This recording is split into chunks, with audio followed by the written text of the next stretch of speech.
안녕하세요. 저는 정밀농업연구소 남재작이라고 합니다.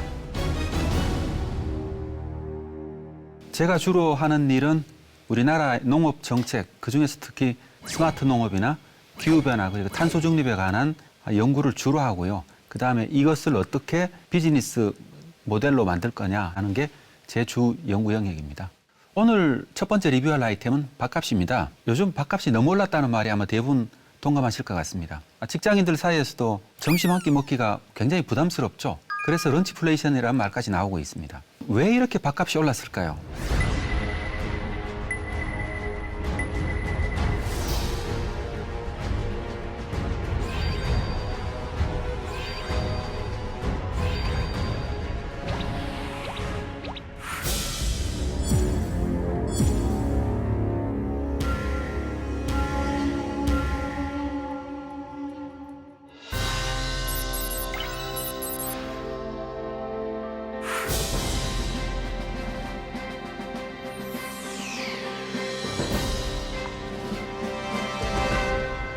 밥값이 오른 결정적인 이유는 코로나로 인한 경제위기 때문입니다. 경제위기가 발생하면은 대개는 이제 유가가 상승하게 되고요. 유가가 오른 것도 농산물 가격에 영향을 미칩니다. 유가가 오른 게 왜 농산물 가격을 올리느냐? 농업은 생각보다 굉장히 많은 에너지를 쓰는 산업입니다. 농자재 중 가장 중요한 게 비료인데요. 비료를 생산하는데 전 세계에서 사용되는 에너지의 1%에서 2% 사이가 쓰인다고 얘기합니다. 그러니 당연히 에너지 가격이 올라가면은 농산물 생산비도 오를 수밖에 없는 거죠. 다음으로는 기후입니다. 기후변화가 농산물 가격에 영향을 미치고 있습니다. 2020년도에 아마 많은 분들이 기억하실 텐데 54일간의 장마가 있었던 해였습니다. 정말 초여름부터 가을까지 54일 동안 하루도 안 빠지고 비가 내렸죠. 그렇게 기상이 이상이 생기면은 농산물 생산에 영향이 미칩니다. 벼 수량이 한 7% 정도 줄어들었었고요. 그 때문에 쌀 가격이 좀 올랐죠. 다음 해. 그리고 또 대부분은 모르고 지나셨겠지만은 햄버거 프랜차이즈점에서는 여름부터 토마토가 사라졌습니다. 왜냐하면 무더위에 토마토가 다 녹아내렸죠. 하지만 우리나라의 토마토는 사실 그렇게 중요한 작물은 아닙니다. 하지만 케냐에서는 토마토가 우리나라에서는 거의 배추만큼 중요한 작물입니다. 근데 케냐에서도 마찬가지로 토마토가 흉작이 아주 심하게 들었죠. 그래서 5센트 정도 하던 토마토가 35센트까지 거의 7배 가량이 폭등했습니다. 이렇듯 기후는 실제로 굉장히 많은 우리 농업과 식품, 물가에 영향을 미치고 있습니다. 이미. 기후변화라는 게 사실 뭐 좀 더워져도 사람은 살아갈 수 있습니다. 좀 추워져도 사람이 살아갈 수 있고요.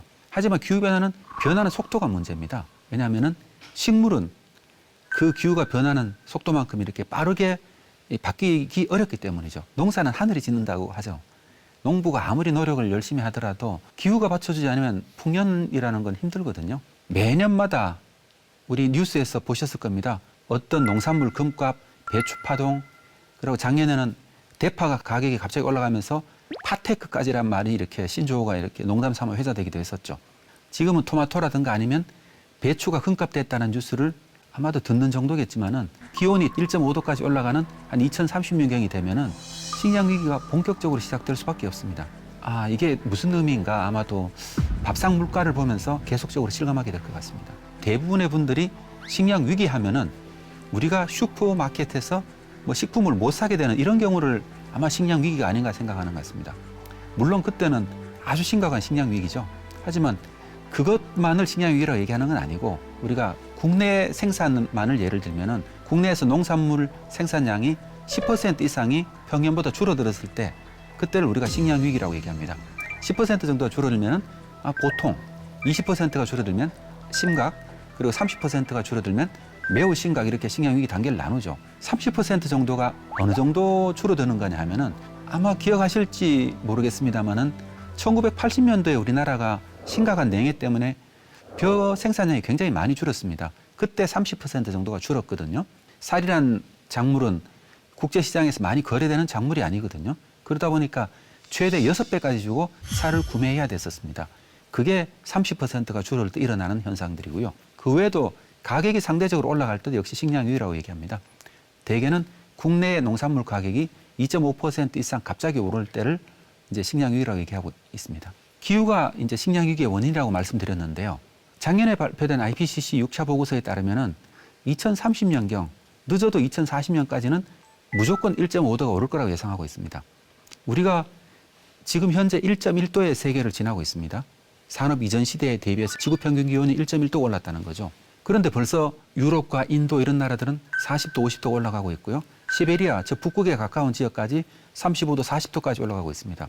미국 캘리포니아부터 해가지고 전 세계 산불 발생 면적도 굉장히 늘어났죠.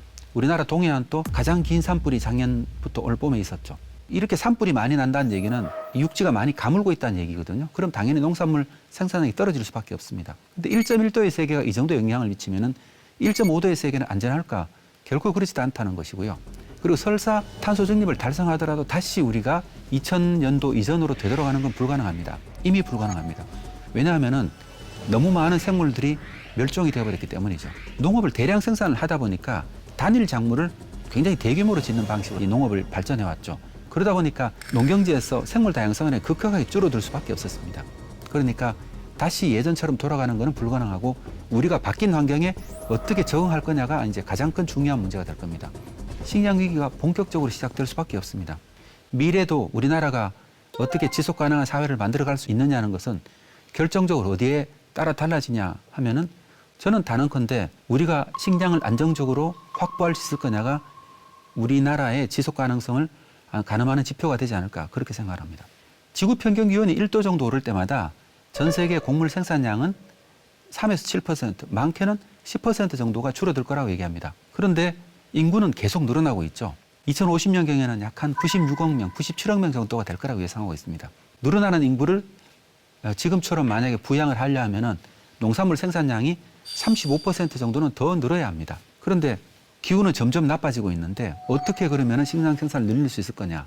이게 이제 농업이 근본적으로 직면하고 있는 위기이고요. 도전 과제이기도 합니다. 그런데 농업 생산만 가지고는 또 우리가 이 문제를 해결할 수가 없습니다. 농산물이 생산돼 가지고 우리가 먹는 데까지 오기까지 농업 생산물이 약 30% 정도는 우리가 먹지 않고 버려지게 되는데요. 이 폐기되는 양을 줄이는 것도 굉장히 중요합니다. 왜냐하면 이 정도의 양을 다시 생산하려고 그러면 그만한 농경지가 또 필요한 거죠. 근데 우리가 숲을 늘려야 되는 입장에서 농경지를 늘려서는 안 되거든요. 그러니까 식품 폐기물을 줄이는 것들이 굉장히 중요하고요. 더 중요한 건 뭐냐 그러면은 이 모든 걸 10년 안에 다 해야 된다는 겁니다. 근데 우리나라 농업 인프라를 구축할 때도 그렇지만은 농업 분야에서 뭘 하나를 준비를 하거나 품종을 준비를 하거나 아니면 농업 저수지를 만들거나 수로를 건설하거나 이런 걸 계획을 세우고 실행을 하는 데까지 대개는 짧게 잡아도 한 5년, 10년 정도 걸립니다.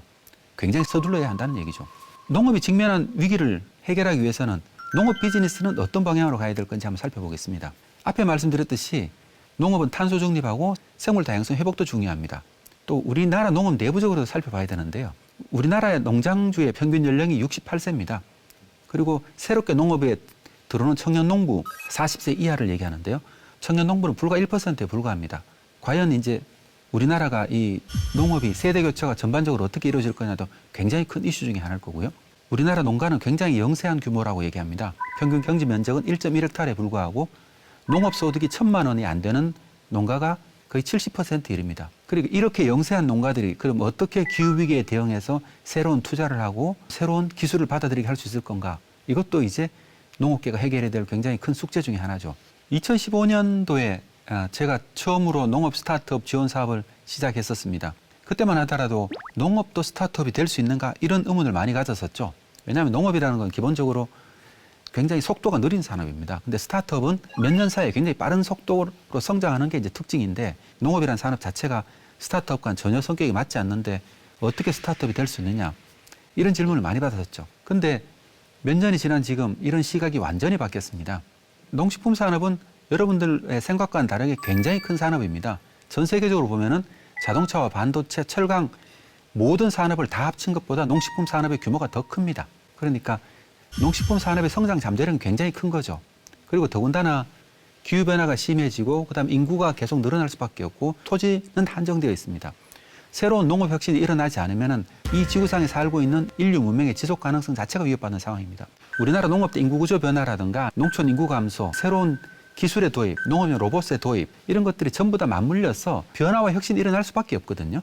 이런 혁신을 만들어가는 것은 기존의 농업계의 어떤 플레이어들이 아니라 새롭게 외부에서 들어오는 어떤 플레이어들일 수밖에 없습니다.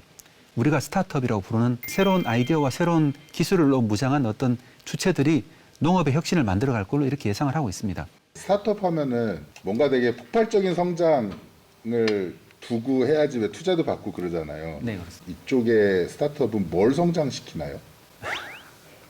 수확량인가요? 농업이 1차 산업이라는 특징이 바뀌지는 않거든요. 어떤 경우에도. 그러니까 예를 들어서 농업 생산에 투자하는 스타트업들은 결국 농산물을 팔아야 되잖아요. 농산물 값은 기본적으로 가격이 비싸질 않은 거죠. 싼 게 농산물이잖아요. 그러다 보니까 대개 스타트업들은 이제 기술 혁신을 통해 가지고 시장을 개척하고 그 다음에 농장을 늘려나가는데 자기가 직접 농장을 만드는 건 한계가 있고 결국은 자기의 기술을 쓰는 농가 숫자를 늘려나가는 거죠. 초기 단계에서는 이제 그 시장 진입 장벽이 높지만은 한번 이렇게 시장이 만들어지고 기술이 안정화가 되면은 확산되면서 꾸준하게 어떤 수익을 만들어주는 특징이 있습니다. 예를 들면은 카길이라는 회사 다 아실 텐데 카길이라는 회사는 굉장히 큰 회사거든요. 상장이 안 돼 있어 그렇지 상장되면 아마도 도요타 자동차보다 더 큰 시가총액이 높은 회사로 얘기를 하고 있는데 이런 회사들은 50년 후, 100년 후에도 아마 인류가 생존하는 한은 계속 영업하고 있을 거거든요. 그래서 꾸준하게 소득을 만들어내는 거죠. 또 원래처럼 식량 위기가라는 뉴스가 들릴 때마다 더 많은 수익을 만들어냅니다. 그러니까 농업이라는 산업 특징이 어떤 급격하게 성장하는 데는 뭐 ICT 업체보다는 좀 불리하지만은 한번 성장하고 나면은 꾸준한 소득을 만들어내는 그리고 안정적으로 어떤 기반을 만들어내는 데는 굉장히 유리하죠.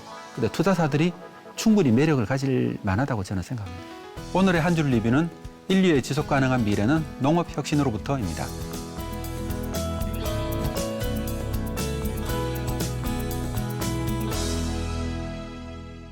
Caught up in my tea. Caught up in my tea. Don't care what you said on me, I'ma bite your